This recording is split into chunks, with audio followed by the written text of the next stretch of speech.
you are a professional for many years now, a successful professional. What qualities are needed, according to you, to be a good fantasy writer?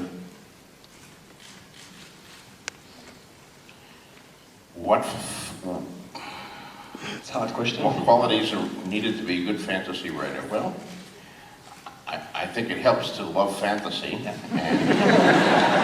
have a knowledge of the field. But the main part is just to be a good writer. Is the same thing to write a common book and fantasy books?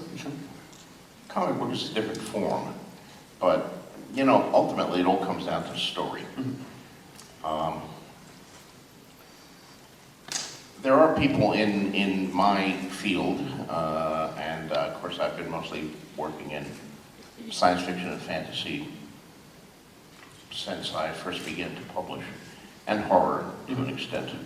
There are writers who will tell you that these are three completely different fields, that science fiction is here and fantasy is over here, and they're polar opposites and never the twain shall meet. And I don't know where they put horror, somewhere down here or something, but I've never recognized that difference. You know, when I was a kid reading voraciously, I read Robert A. Heinlein, I read H.P. Lovecraft, I read Robert E. Howard, and then later J.R. Tolkien. And some of these would be classified fantasy, and some as horror, and some as science fiction. To me, they were all stories, they were imaginative stories, they were stories that took me to other worlds and other times and other planets or dimensions or what have you. And I enjoyed the hell out of them. I didn't see these as totally different things. And I still don't. I think these distinctions are largely false ones. These are questions of furnishings. And I've moved from one to another freely throughout my career. I may be one of the writers of the last generation to be able to do that, at least in the United States. I have to keep remembering that I'm not here in the United States, I'm in Switzerland, and the rules may be very different here.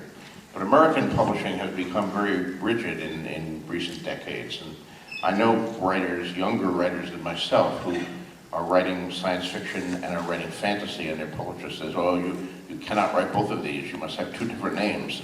And you can write science fiction as Bill Jones, but then you must be Fred Smith when you're writing fantasy, because otherwise you will confuse the readers. I actually happen to think that readers are smarter than that, and they can handle the fact that the same writer writes different different things under the same name.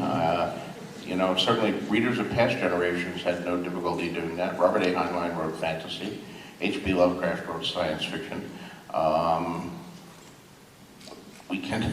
These are all just made up stories. So the main thing to be a good writer, I think, is you have to have talent. You have to have skill with words. That seems fairly obvious, but not everyone has it. A good ear for prose.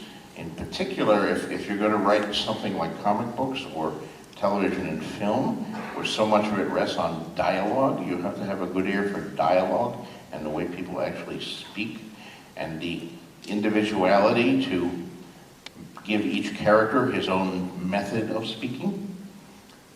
So I sometimes teach writing classes, and there are various exercises you can give to students, and one of them is to describe a half dozen different characters and then write a speech for each of these characters without a name tag. Just say, okay, here's a priest, and here's a soldier, and here's a housewife, and here's a prostitute, and here's